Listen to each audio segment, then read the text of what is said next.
Gain करने के लिए। दीपक जी, बहुत टाइम नहीं ले लिया है आवाज उठाने में, ऐसे कई ऐसे और मुद्दे थे जिन पर बात होनी चाहिए थी, एक भूमिका तय होनी चाहिए थी मजबूत, वही मैं दोबारा से कहूंगी। गीतांजलि जी, मैं आपसे फिर एक बार रिक्वेस्ट करता हूं। मेरे पास जब से ये प्रकरण आया है उसके बाद से सैकड़ों प्रदर्शन हुए। इसका कहिए तो मैं वीडियो जहां जहां प्रदर्शन हुए हैं, अगर आप लोग के समक्ष नहीं आया है तो 1 घंटे का पूरा वीडियो, जिस हिसाब से आप लोग एडवर्टीजमेंट योगी जी का वो मेट्रो का चलाते हैं उस तरह से आप चला दीजिए। आप भी चलवा लीजिए सर, आप भी चलवा लीजिए सर। किसने मना किया है सर? आपके ये ऐड की बात कहां से आ गई सर? आप भी चलवा लीजिए अपनी ऐड, आप भी कांग्रेस की ऐड भेज दीजिए सर। देखिए, तो वो भी चला दीजिए सर, हम कहां फर्क कर रहे हैं? देश दीपक जी, आप जो बात कर रहे हैं इसी देश में संजय गांधी थे, संजय गांधी सड़कों पे उतर आते थे। कहां मैटर जा रहा है, कहां आप लेकर जा रहे हैं? इसी देश में संजय गांधी सड़कों पे उतर आते थे, डायरेक्ट मार्च कर देते थे, उनके पीछे भीड़ उगड़ इंदिरा गांधी जब अरेस्ट हुई तो हम लोग सामने के बाद इंदिरा गेट और एकदम से सुनना चाह रही हूँ संजय गांधी बाहर आ गए, तुरंत उन्होंने रोड मार्च। मैं दीपक जी बताएं, पूरी बात करें जी,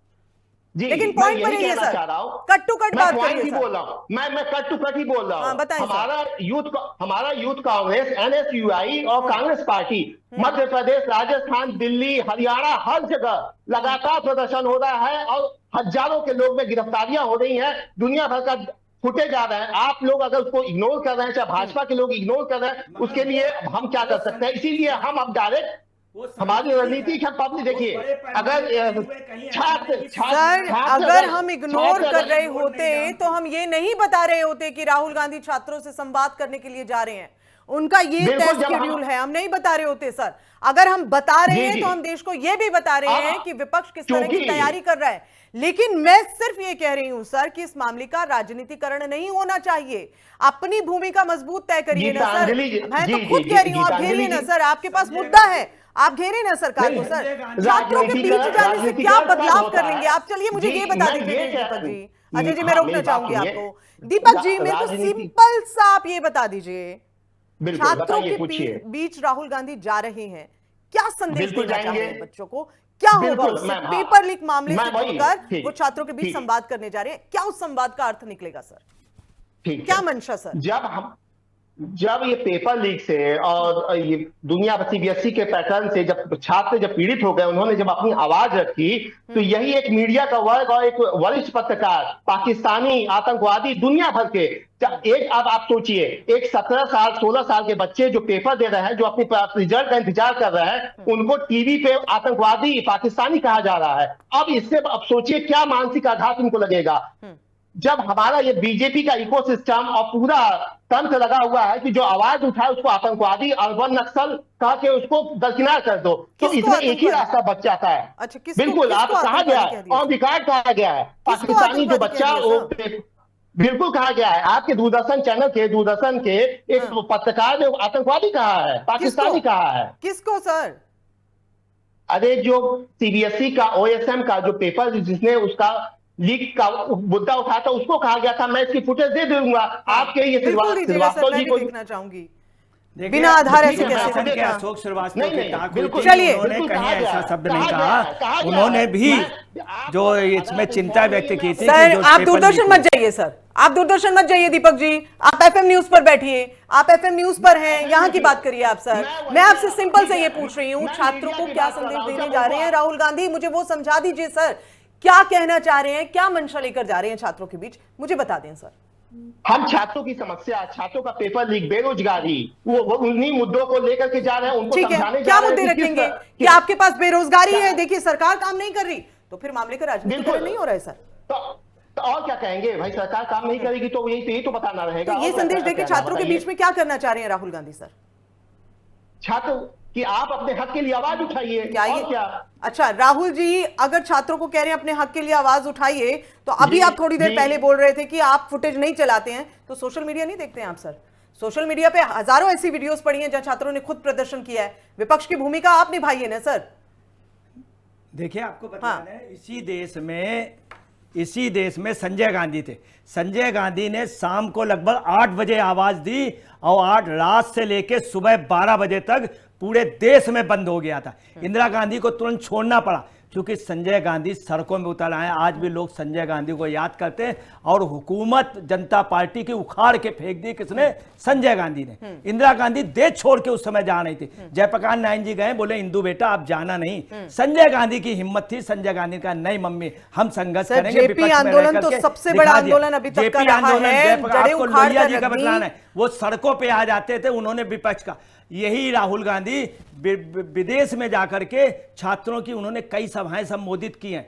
यहां पर अगर ये 1-to-1 टॉक जाकर के करते, बड़ी बड़ी सेमिनार कर लेते कई उसमें इंस्टीट्यूट में, कई हॉल में। आपको नहीं लगता है कि विपक्ष की जो तय भूमिका होनी चाहिए, बहुत बड़ा मुद्दा है ये, देर कर दी राहुल गांधी ने।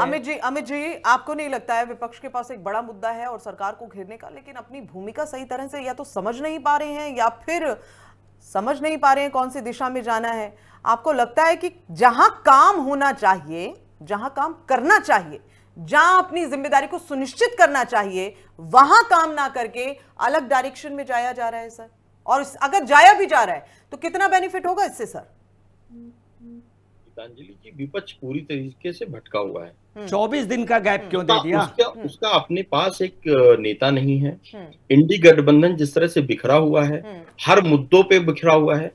आप नेशनल जब चुनाव होते हैं, जब लोकसभा के चुनाव होते हैं तो आप एक साथ आ जाते हैं, जब राज्यों के चुनाव होते हैं तो आपको सीट बंटवारे में दिक्कत है। आइए ना एक साथ, बिल्कुल सही कह रहे हैं अमित जी आप, बिल्कुल आइए सब लोग एक साथ। हाँ ठीक है। जब ममता बनर्जी निर्णय लेती हैं कि जब बंगाल में चुनाव होंगे तो हम किसी के गठबंधन नहीं मानेंगे, बिहार में चुनाव होंगे तो तेज प्रताप यादव की अपनी ईगो सामने आती है। आप अगर इस तरह घटना देखेंगे तो टीवी के अगर वहां पे नहीं होती तो इनकी तमिलनाडु में भी सरकार नहीं बनती। अगर कर्नाटक में देख लीजिए, अपने आत्मघाती हमले जिस तरह से हो रहे हैं कि आपने जिस तरह से अभी डीके शिव कुमार को देखा मुख्यमंत्री बनते हुए, जो खींचतान आपसी है वो सामने दिख रही है। हिमाचल गवर्नमेंट में जिस तरह से काम हो रहा है आपके सामने, जहां जहां इनकी सरकारें हैं, विपक्ष खुद बिखरा हुआ है। हर व्यक्ति मैं की भाषा में बात करता है, हर व्यक्ति मैं बनना चाहता है। अब केसी वेणुगोपाल का ही मुद्दा ले लीजिए, अभी केरला में जिस तरह से सरकार बनाने का जो मुद्दा चल रहा था, 10 से 12 दिन सरकारें इसलिए मुख्यमंत्री की शपथ नहीं हो पाई कि सब लोग अपनी अपनी मैं में लगे हुए थे। राहुल गांधी एक अलग गुट चला रहे हैं, प्रियंका गांधी एक अलग गुट चला रही है, उसके बाद सोनिया गांधी गुट अलग चल रहा है। तो जब आपस में गांधियों में ही एक अलग अलग गुट चल रहे हैं, पथ भटक रहा है, क्या करेगा? जिस तरह से राहुल गांधी को ही सब लोग सर्वमान्य नहीं, हकीकत ये है, हकीकत ये है, थोड़ा सा रोकूंगी सर, कि इंदिरा गांधी बहुत बोल्ड लीडर थी, जवाहरलाल नेहरू बहुत बोल्ड थे, राजीव गांधी। ये सच है कि राहुल गांधी में वो बात नहीं आ रही है, ये बहुत देश के लिए दुर्भाग्य है। तीसरी बात, विपक्ष में लीडर की बात, आज की डेट में सबसे ज्यादा फिक्स एसेट्स, कांग्रेस से ज्यादा बड़ा अकाउंट पैसे का मालूम किसका? टीएमसी का, लगभग 1000 करोड़ रुपए का उनकी प्रॉपर्टी है। और टीएमसी जैसा संगठन बड़ा हो गया बंगाल में, और वर्थ में आप देखिए सबसे ज्यादा वो है बीजेपी के पास पैसा, जो चुनावी फंड है, उसके बाद टीएमसी है, टीएमसी के बाद कांग्रेस, जबकि कांग्रेस पुरानी इनके पास होना चाहिए। अब है क्या कि वास्तव में एक लीडर ना हो पाना, दूसरा मुद्दे से भटकना, कुछ भाजपा भी, राजग भी इनको एक नहीं होने दे रही है, और ये भी एक नहीं हो रहे हैं। मैं आपको बता रहा हूं, 2014 में हकीकत यह है कि मोदी की रैली का कोई मुकाबला नहीं कर पा रहा था। सिर्फ मुलायम सिंह, अगर मोदी की रैली 20 थी तो मुलायम सिंह की 19.5 थी। अगर सोनिया गांधी उस समय थोड़ा सा उससे कर जाती, राहुल गांधी और प्रियंका गांधी, तो आपको बताना है लगभग 25 सीटें कांग्रेस को ही लोग देते, पूरी सीटें जीत करके आती कांग्रेस। और ये परंतु जब दिल्ली, जब अनुभवी राजनीतिज्ञ बताते ना सर, मध्य प्रदेश या राजस्थान में जब होता चुनाव, तब ये कहा जाएगा अखिलेश बिखलेश क्या होते हैं, कमलनाथ कहते हैं, एक भी सीट कांग्रेस नहीं देती। इधर ये लोग यही कहते हैं, टीएमसी वालों ने कांग्रेस को नहीं दिया, कांग्रेस के प्रत्याशियों को बुरी तरह लोकसभा में हराया। इतना बढ़िया आप समझ लीजिए कांग्रेस का लीडर है, और उसको बेचारे को इन्होंने हरा दिया। क्यों? ममता बनर्जी। तो ये आपस की जो सल्फ उठौवल है, इससे देश का नुकसान, विपक्ष का मजबूत होना बहुत जरूरी राहुल गांधी ने किया, खासकर कांग्रेस खेमे की बात करें सर, अगर ये पहले कर देते तो स्थिति दूसरी हो। अजय जी, कांग्रेस खेमे की अगर मैं देख रही हूँ इतने टाइम से, जो अभी मैं महसूस कर रही हूँ, जो बड़े बड़े लीडर्स थे, जो अनुभवी राजनीतिज्ञ थे, वो पार्टी से इतर तितर नजर आ रहे हैं। आप इससे सहमति रखते हैं? जिन्हें सही मार्गदर्शन मालूम था, जो सही दिशा तय कर चुके थे या करते थे, उन्हें साइडलाइन कर दिया गया और इसका खामियाजा जो है वो कांग्रेस भुगत रही है। मान रहे हैं आप? जबरदस्त, आप समझ लीजिए, इतना जबरदस्त है कि आपस में रावण वाड्रा जिंदगी भर बिल्कुल लगा रहा तन्मयता से, अटैची उठाता रहा, उसको इन्होंने रायबरेली अमेठी से नहीं दिया, जबकि वो ज्यादा बहुमत से जीतता। वो भी बेचारा इनके घर का दामाद है, और उसकी आज क्या पोजीशन, बिल्कुल किनारे कर दिया गया।